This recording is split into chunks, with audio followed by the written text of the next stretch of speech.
Doctor Padekallu Vishnu ಭಟ್ಟರೊಂದಿಗೆ ಹಳಗನ್ನಡ ಕಾವ್ಯ ಶಾಸ್ತ್ರ ಅಧ್ಯಯನ ವಾಹಿನಿಯಲ್ಲಿ ಜನ್ನನ ಯಶೋಧರ ಚರಿತೆ ಉಪನ್ಯಾಸ ಮಾಲೆಯನ್ನು ಕೇಳುತ್ತಿದ್ದೀರಿ. ಶ್ರೀ ಗುರುಭ್ಯೋ ನಮಃ. ಜನ್ನನ ಯಶೋಧರ ಚರಿತೆಯ 4ನೆಯ ಅವತಾರದಲ್ಲಿ 35ನೆಯ ಪದ್ಯ ಈ ರೀತಿಯಲ್ಲಿದೆ. ಅದರಿಂ ತನ್ನಂತಿರೆ ಬಗೆ ಉದು ಪೆರರಂ ಪ್ರಾಣಿ ಹಿಂಸೆಯಂ ಮಾಡಲ್ವೇಡ ದಯಾಮೂಲಂ ಧರ್ಮಂ ಪದುಡಿಸಿ ಕೇಳ್ಮಗನೆ ಹಿತಮಿದು ಭಯಭವಕ್ಕಂ. ವಿಂಗಡಿಸಿ ಓದೋಣ. ಅದರಿಂ ತನ್ನಂತೆ, ತನ್ನಂತೆ ಇರೆ ಬಗೆವುದು ಪೆರರಂ. ಅದರಿಂ ಪೆರರಂ ತನ್ನಂತಿರೆ ಬಗೆವುದು. ಪ್ರಾಣಿ ಹಿಂಸೆಯಂ, ಪ್ರಾಣಿಯ ಹಿಂಸೆ, ಪ್ರಾಣಿಗಳ ಹಿಂಸೆ, ಪ್ರಾಣಿಗಳನ್ನು ಹಿಂಸಿಸುವುದು ಎಂಬರ್ಥ. ಪ್ರಾಣಿ ಹಿಂಸೆಯಂ ಮಾಡಲ್ಬೇಡ. ದಯಾಮೂಲಂ ಧರ್ಮಂ ಪದುಳಿಸಿ ಕೇಳ್ ಮಗನೆ ಹಿತಂ ಇದು ಉಭಯ ಭವಕ್ಕಂ. ಬಹಳ ಸರಳವಾಗಿದೆ. ವಾಕ್ಯದ ಅನ್ವಯದ ಕಷ್ಟ ಎಂಬಂಥದ್ದೇನೂ ಇಲ್ಲ. ಧರ್ಮವನ್ನು ಬೋಧಿಸುವಾಗ ಸರಳವಾಗಿ ಮನಮಂಪುಗುವಂತೆ ಇನ್ನೊಬ್ಬನಿಗೆ ಅರ್ಥವಾಗುವ ಹಾಗೆ, ಆತ ಸಹಜವಾಗಿ ಗ್ರಹಿಸುವ ಹಾಗೆ ಅದನ್ನು ಹೇಳಬೇಕು ಎಂಬ ಧೋರಣೆಯಿಂದ ಈ ರೀತಿಯಲ್ಲಿ ಹೇಳಲಾಗಿದೆ. ಚಂಡಕರ್ಮನಿಗೆ ಅರ್ಥವಾಗುವ ರೀತಿಯಲ್ಲಿ ಇಲ್ಲಿ ಮುನಿಗಳು ಹೇಳುತ್ತಾ ಇದ್ದಾರೆ ಧರ್ಮವನ್ನು. ಅದರಿಂ ಯಾವುದರಿಂದ? ಶೂರನಾದ ಪ್ರತಿಪಕ್ಷನು ಚತುರಂಗ ಬಲ ಸಮೇತನಾಗಿಯೂ ಬಂದರೆ ಏನು ಮಾಡಲಿಕ್ಕಿಲ್ಲ. ಒಂದು ವ್ರತ ಹಾನಿಯಾದಂತಹ ಸಂದರ್ಭದಲ್ಲಿ ಇಂಥ ಅನೇಕ ಗತಿಗಳು, ಭವಗಳು, ಜನ್ಮಗಳು ಬಂದು ತೊಳಲಾಡಬೇಕಾಯ್ತಂತಾದರೆ 4 ವ್ರತಗಳನ್ನು ಬಿಟ್ಟವನ ಗತಿ ಏನು ಎಂಬುದಾಗಿ ಹೇಳ್ತಾನೆ. ಅದರಿಂದ ಅಂದ್ರೆ ಆದುದರಿಂದ ಎಂಬ ಅರ್ಥ. ನಾವು ಆದ್ದರಿಂದ ಆದುದರಿಂದ ಎಂಬುದಾಗಿ ಹೊಸ ಕನ್ನಡದಲ್ಲೆಲ್ಲ ಹೇಳ್ತೇವೆ. ಅದೇ ಅದರಿಂದ ಅಂತ ಹೇಳಿ. ಅದು ಅದರಿಂದ ತನ್ನಂತಿರೆ ಬಗೆಯುವುದು ಪೆರರಂ ಇತರರನ್ನು. ಪೆರದು ಅಂದ್ರೆ ಇತರ, ಬೇರೆಯಾದುದು ಎಂಬರ್ಥ. ಪೆರತು ಹೊರತಾಗಿ ಎಂಬರ್ಥ. ಪೆರರ್ ಬೇರೆಯವರು ಎಂಬರ್ಥ. ಪೆರರಂ ಬೇರೆಯವರನ್ನು ತನ್ನಂತೆ ಇರೆ ತನ್ನಾಗಿ ಬಗೆಯುವುದು ಅಂದ್ರೆ ಭಾವಿಸುವುದು, ಆಲೋಚಿಸುವುದು ಎಂಬರ್ಥ. ಬಗೆಯುವುದು ಚಿಂತಿಸುವುದು, ಚಿಂತನೆ ಮಾಡುವುದು ಎಂಬರ್ಥ. ಇದೆಲ್ಲ ಇದೆ. ಬಗೆಯುವುದು ಅಂತ ಹೇಳುವುದಕ್ಕೆ ಗ್ರಹಿಸುವುದು ಎಂಬರ್ಥವು ಉಂಟು. ಅದರಿಂ ತನ್ನಂತಿರೆ ಬಗೆಯುವುದು ಪೆರರಂ. ಆದ್ದರಿಂದ ಬೇರೆಯವರನ್ನು ತನ್ನ ಹಾಗೆಯೇ ಭಾವಿಸಬೇಕು, ಗ್ರಹಿಸಬೇಕು. ಅಂದರೆ ಹಿಂಸೆ ಮಾಡಿದರೆ ತನಗೆ ನೋವಾಗ್ತದಲ್ಲ, ಆದ್ದರಿಂದ ಹಿಂಸೆ ಮಾಡಿದರೆ ಇನ್ನೊಬ್ಬನಿಗೂ ನೋವಾಗ್ತದೆ ಎಂಬ ಅರಿವು ನಮ್ಮಲ್ಲಿರಬೇಕು. ನನಗೆ ಹೊಡೆದ್ರೆ ನನಗೆ ನೋವಾಗ್ತದೆ, ಹಾಗಾದ್ರೆ ಇನ್ನೊಬ್ಬನಿಗೆ ನಾನು ಹೊಡೆದರೆ ನೋವಾಗುತ್ತದೆ ಎಂಬುದನ್ನು ತಿಳಿಯಬೇಕು. ಹೀಗೆ ಅದರಿಂ ತನ್ನಂತಿರೆ ಬಗೆಯುವುದು ಪರರಂ ಆತ್ಮವತ್ ಸರ್ವಭೂತೇಷು ಎಂಬುದಾಗಿ ಯಾವುದೊಂದು ಸುಭಾಷಿತದಲ್ಲಿದೆ. ತನ್ನ ಹಾಗೆ ಬೇರೆಯವರನ್ನು ಬಗೆಯಬೇಕು ತನ್ನಂತೆ ಪರರ ಬಗೆದೊಡೆ ಸರ್ವಜ್ಞನ ವಚನದಲ್ಲಿಯೂ ಇದೆ. ಆದ್ದರಿಂದ ಇದು ಜೈನ ಧರ್ಮಕ್ಕೆ ಮಾತ್ರ ವಿಶಿಷ್ಟವಾದದ್ದು ಅಂತಲ್ಲ, ಲೋಕಸಾಮಾನ್ಯವಾದ ಅತ್ಯಂತ ಮುಖ್ಯವಾದಂತಹ ಜೀವನ ಮಾರ್ಗ ಏನಿದೆ ಅದನ್ನೇ ಜೈನ ಧರ್ಮದಲ್ಲಿಯೂ ಹೇಳಿದೆ. ಆತ ಈ ಮುನಿಗಳು ಅದನ್ನೇ ಉಪದೇಶ ಮಾಡ್ತಾ ಇದ್ದಾರೆ. ಅದರಿಂ ತನ್ನಂತಿರೆ ಬಗೆಯುವುದು ಪೆರರಂ ಪ್ರಾಣಿ ಹಿಂಸೆಯಂ ಮಾಡಲ್ಬೇಡ. ಪ್ರಾಣಿ ಹಿಂಸೆಯನ್ನು ಮಾಡಲು ಬೇಡ. ಯಾವುದೇ ಪ್ರಾಣಿಗೆ ಹಿಂಸೆಯನ್ನು ನೀಡಬೇಡ. ಪ್ರಾಣಿ ಹಿಂಸೆಯನ್ನು ಮಾಡಲ್ಬೇಡ. ಮಾಡಲಾಗದು,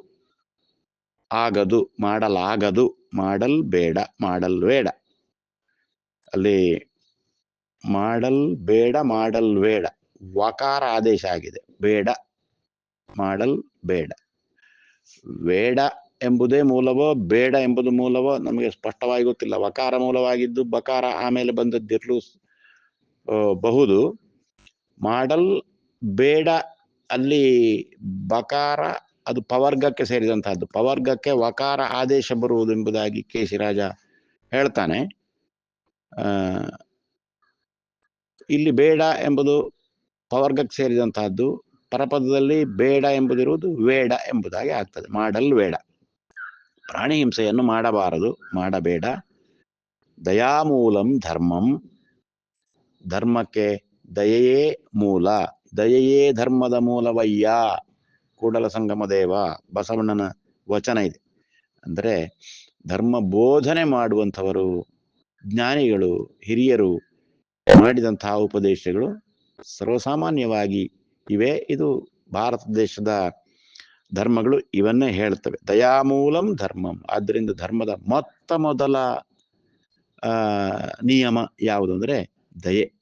ದಯಾಮೂಲಂ ಧರ್ಮಂ. ಆದ್ದರಿಂದಲೇ ಅಹಿಂಸಾ ಎಂಬುದು ಈ ಪಂಚಾಣ ವ್ರತಗಳಲ್ಲಿಯೂ ಅಹಿಂಸಾ ಎಂಬುದು ಮೊದಲನೆಯದು. ಹಾಗೆ ಧರ್ಮದ ದಶಲಕ್ಷಣಗಳನ್ನು ಹೇಳಿದಂತಹ ಗ್ರಂಥಗಳಲ್ಲಿ, ಮನುಸ್ಮೃತಿ ಮೊದಲಾದಂಥವುಗಳಲ್ಲಿಯೂ ಕೂಡ ಹೀಗೆ ಇದೆ. ಅಹಿಂಸಾ ಸತ್ಯಮಸ್ತೇಯಂ ಶೌಚಮಿಂದ್ರಿಯ ನಿಗ್ರಹ, ಹೀಗೆ ಈ ರೀತಿಯಲ್ಲಿ ಹೇಳಲಾಗಿದೆ ಕ್ರಮಾಗತವಾಗಿ. ಆದ್ದರಿಂದ ಅದ್ರ ಮೊದಲನೆಯದು ಅಹಿಂಸೆ. ಇನ್ನೊಬ್ಬನಿಗೆ ತೊಂದರೆಯನ್ನು ಮಾಡಬಾರದು, ಇನ್ನೊಬ್ಬನಿಗೆ ಹಿಂಸೆಯನ್ನು ಮಾಡಬಾರದು. ಅದು ಕೆಲವು ಬಾರಿ ಹೊಡೆಯುವುದು ಮೊದಲಾದಂತಹ ಶಾರೀರಿಕವಾದಂತಹ ಹಿಂಸೆ ಇರಬಹುದು, ಅಥವಾ ಬೈದು ಭಂಗಿಸುವುದು ಮೊದಲಾದಂತಹ ಮಾನಸಿಕವಾದಂತಹ ಹಿಂಸೆಯೂ ಇರಬಹುದು. ಇಲ್ಲಿ ನಡೆದಂತಹ ಹಿಂಸೆ, ಯಶೋಧರ ಚಂದ್ರಮತಿಯವರ ಜೀವನದಲ್ಲಿ ನಡೆದಂತಹ ಹಿಂಸೆ, ಅದು ಶಾರೀರಿಕವಾಗಿ ನಡೆದಂತಹದ್ದಲ್ಲ. ಕೋಳಿಯನ್ನು ಪ್ರತ್ಯಕ್ಷವಾಗಿ ಒಂದು ಕೋಳಿಯನ್ನು ಕಡ್ದದ್ದಲ್ಲ, ಹಿಟ್ಟಿನ ಕೋಳಿಯನ್ನು ಕಡ್ದದ್ದು. ಆದರೂ ಹಿಂಸೆ ಆಯ್ತಲ್ಲಿ. ಯಾಕೆ? ಮಾನಸಿಕವಾದಂತಹ ಹಿಂಸೆ. ಆ ರೀತಿ ಅದರಿಂ ತನ್ನಂತಿರೆ ಬಗೆಯುವುದು ಪೆರರಂ ಪ್ರಾಣಿ ಹಿಂಸೆಯಂ ಮಾಡಲ್ಬೇಡ. ಪ್ರಾಣಿ ಹಿಂಸೆ ಅಂತ ಹೇಳಿದ್ದಾನೆ.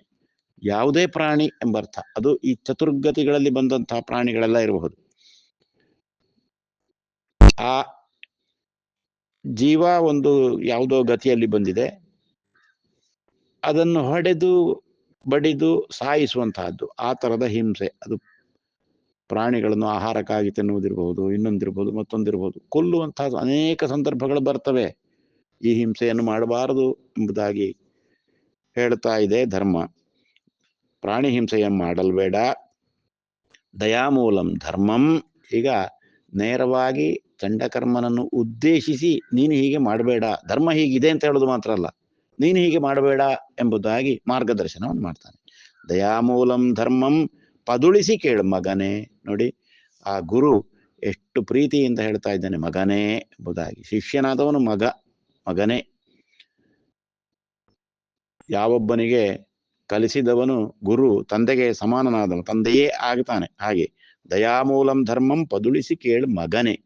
ಇಲ್ಲಿ ಮುನಿಗಳು ಮಗನೇ ಎಂಬುದಾಗಿ ಪ್ರೀತಿಯಿಂದ ಕರೆದು ಪದುಳಿಸಿ ಕೇಳು, ಚೆನ್ನಾಗಿ ಕೇಳು, ಕ್ರಮದಂತೆ ಕೇಳು ಎಂಬ ಅರ್ಥ. ಹದುಳ ಅಂದ್ರೆ ನೆಟ್ಟಗಿರುವುದು, ಚೆನ್ನಾಗಿರುವುದು ಎಂಬಂಥ ಅರ್ಥ ಹದುಳದಲ್ಲಿರುವುದು. ಅದರಿಂದ ಗಮನಿಸಿ ಕೇಳು, ಚೆನ್ನಾಗಿ ಕೇಳು, ಮನಸ್ಸು ಕೊಟ್ಟು ಕೇಳು ಎಂಬ ಅರ್ಥ. ಪದುಳಿಸಿ ಅಂದ್ರೆ ಹದುಳದಿಂದ, ಹದುಳ ಎಂಬುದು ಹೊಸಗನ್ನಡದಲ್ಲಿ ಹದುಳ ಇದೆ. ಪದುಳಿಸಿ ಕೇಳ್ ಮಗನೇ. ಮಗನೇ ಚೆನ್ನಾಗಿ ಕೇಳು, ಗಮನಿಸಿ ಕೇಳು, ಗಮನ ಕೊಡಿ ಎಂಬುದಾಗಿ. ಪಾಠ ಮಾಡುವಂತಹ ಸಂದರ್ಭದಲ್ಲಿಯೂ ಅಧ್ಯಾಪಕರು ವಿದ್ಯಾರ್ಥಿಗಳನ್ನು ಉದ್ದೇಶಿಸಿ ಗಮನಿಸಿ, ಇಲ್ಲಿ ಕೇಳಿ ಎಂಬುದಾಗಿ ಆಗಾಗ ಹೇಳುವಂತಹದ್ದುಂಟು. ಹಾಗೆ ಇಲ್ಲಿ ಈ ಧರ್ಮವನ್ನು ಬೋಧಿಸುವ ಮುನಿಗಳು ಪದುಳಿಸಿ ಕೇಳು ಮಗನೇ ಅಂತ ಕರೆದು ಹೇಳ್ತಾರೆ. ಇದು ಹಿತಂ, ಇದು ಉಭಯ ಭವಕ್ಕಂ. ಇದು ಈ ಮಾತು, ಈ ಧರ್ಮ, ಇದು ಉಭಯ ಭವಕ್ಕಂ ಹಿತಂ, ಇದು ಹಿತವಾಗಿದೆ ಉಭಯ ಭವಕ್ಕೂ. ಉಭಯ ಭವ ಅಂದ್ರೆ ಇಲ್ಲಿ ಇಹಲೋಕ ಮತ್ತು ಪರಲೋಕದಲ್ಲಿ ಬರುವಂತಹ ಭವ. ಇಲ್ಲಿ ಹಾಗಾದ್ರೆ ಭವ 4 ಉಂಟಲ್ಲ, ಚತುರ್ಗತಿ ಅಂತ ಹೇಳಿದ್ದಾನಲ್ಲ ಅಂತ ಹಿಂದೆ ಹೇಳಿದ್ರೆ, ಅದರಲ್ಲಿ ಒಂದು ಈ ಲೋಕದ್ದು, ಇನ್ನೊಂದು ಪರಲೋಕದ್ದು ಎಂಬ ಅರ್ಥ. ಅದರಿಂದ ಉಭಯ ಭವಕ್ಕಂ, ಈ ಲೋಕದ ಪರಲೋಕದ ಎರಡೂ ಭವಕ್ಕೆ, ಎರಡೂ ಜನ್ಮಕ್ಕೆ, ಅಥವಾ ಎರಡೂ ಜೀವನಕ್ಕೆ ಅಂತ ಅರ್ಥ. ಇದು ಹಿತವಾಗ್ತದೆ. ಹಿತ ಅಂತ ಹೇಳಿದ್ರೆ ನಮಗೆ ಒಳಿತನ್ನುಂಟು ಮಾಡುವಂತಹದ್ದು ಯಾವುದಿದೆಯೋ ಅದು ಹಿತ. ಹಿತ ಮತ್ತು ಪ್ರಿಯ ಅಂತ ಎರಡಿದೆ. ಪ್ರಿಯ ಅಂತ ಹೇಳೋದಕ್ಕೆ ಇಷ್ಟ ಅಂತ ಕೂಡ ಉಂಟು. ಹಿತ ಮತ್ತು ಪ್ರಿಯ ಇದಕ್ಕೆ ಅರ್ಥದಲ್ಲಿ ಸ್ವಲ್ಪ ಭೇದ ಉಂಟು.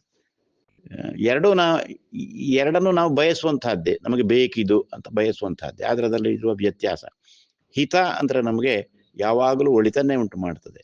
ಪ್ರಿಯ ಅಂತ ಹೇಳಿದರೆ ನಮಗದು ಬೇಕೆನ್ನಿಸ್ತದೆ, ಆದ್ರೆ ಅದು ಯಾವಾಗಲೂ ಒಳಿತನ್ನೇ ಉಂಟು ಮಾಡ್ತದೆ ಅಂತ ಹೇಳಲಿಕ್ಕೆ ಸಾಧ್ಯ ಇಲ್ಲ. ಯಾವುದೋ ಒಂದು ವಸ್ತು, ಉದಾಹರಣೆಗೆ ನಮಗೆ ಸಿಹಿಯಾದ ವಸ್ತು ಅದು ಇಷ್ಟ ಅಥವಾ ಪ್ರಿಯ, ಆದರೆ ಅದು ಶರೀರಕ್ಕೆ ಆಗುವುದಿಲ್ಲ ಅಂತ ಹೇಳಿದರೆ ನಮಗೆ ಪ್ರತಿಕೂಲ ಪರಿಣಾಮವನ್ನು ಉಂಟು ಮಾಡಬಹುದು, ತೊಂದರೆಯನ್ನು ಉಂಟು ಮಾಡಬಹುದು.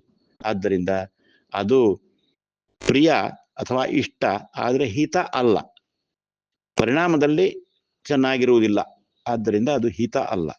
ಆದರೆ ಈಗ ಔಷಧ, ಯಾವುದೋ ಸಂದರ್ಭದಲ್ಲಿ ಔಷಧ ಸೇವಿಸಬೇಕಾಗ್ತದೆ. ಔಷಧವನ್ನು ಸೇವಿಸುವಾಗ ಅದು ರುಚಿ ಇಲ್ಲ, ಅದು ಕಹಿ, ಆದರೆ ಆ ಕಹಿ ಅದು ಇಷ್ಟ ಅಲ್ಲ ಅಥವಾ ಪ್ರಿಯ ಅಲ್ಲ. ಕಹಿಯನ್ನು ಅನುಭವಿಸುವಂತಹದ್ದು ಹಿತ, ಆದರೆ ಪ್ರಿಯ ಅಲ್ಲ. ಔಷಧ, ರೋಗ ನಿವಾರಣೆಗಾಗಿ ಔಷಧ ಬೇಕು, ಆದರೆ ಅದನ್ನು ಹಿತ ಅಲ್ಲ, ಅದು ಕ್ಷಮಿಸಿ, ಅದು ಹಿತ, ಪ್ರಿಯ ಅಲ್ಲ. ಅದು ಬೇಕು ಅಂತ ನಾವು ಬಯಸುವುದಿಲ್ಲ, ಆದ್ರೆ ಅದು ಬೇಕು ನಿಜವಾಗಿ. ಯಾಕೆ? ನಮಗೆ ಹಿತವಾಗಬೇಕು, ಒಳಿತ ಆಗಬೇಕು. ಆದ್ದರಿಂದ ಅದನ್ನು ನಾವು ಸೇವಿಸಬೇಕು. ಹೀಗೆ ಹಿತ ಮತ್ತು ಪ್ರಿಯ ಅಥವಾ ಇಷ್ಟ ಎಂಬುದಕ್ಕಿರುವಂತಹ ಅರ್ಥ ವ್ಯತ್ಯಾಸಗಳು. ಆದ್ದರಿಂದ ಎರಡೂ ಜನ್ಮಗಳಿಗೆ ಯಾವುದು ಹಿತವೋ ಅದನ್ನು ಆಚರಿಸಬೇಕು. ಉಭಯ ಅಂದ್ರೆ ಎರಡು ಅಂತ ಅರ್ಥ. ಉಭಯ ಭವಕ್ಕಂ, ಎರಡೂ ಇಹತ್ರ ಪರತ್ರ, ಹಾಗೆ ಅದು ಎರಡಕ್ಕೂ ಒಳಿತ ಆಗುವ, ಒಳ್ಳೆಯದಾಗುವ, ಹಿತವನ್ನುಂಟು ಮಾಡುವಂತಹ ಆ ಕೆಲಸವನ್ನು ಮಾಡಬೇಕು. ಆದ್ದರಿಂದ ಈ ಪಂಚಾಣು ವ್ರತ ಏನಿದೆ ಆ ವ್ರತಗಳನ್ನು ಅನುಸರಿಸಬೇಕು. ಇದುವೇ ಹಿತ ಎಂಬುದಾಗಿ ಮುನಿಗಳು ಚಂಡಕರ್ಮನಿಗೆ ಬೋಧನೆಯನ್ನು ಮಾಡ್ತಾ ಇದ್ದಾರೆ, ಧರ್ಮ ಬೋಧನೆಯನ್ನು ಮಾಡ್ತಾ ಇದ್ದಾರೆ. ನಮಸ್ಕಾರ.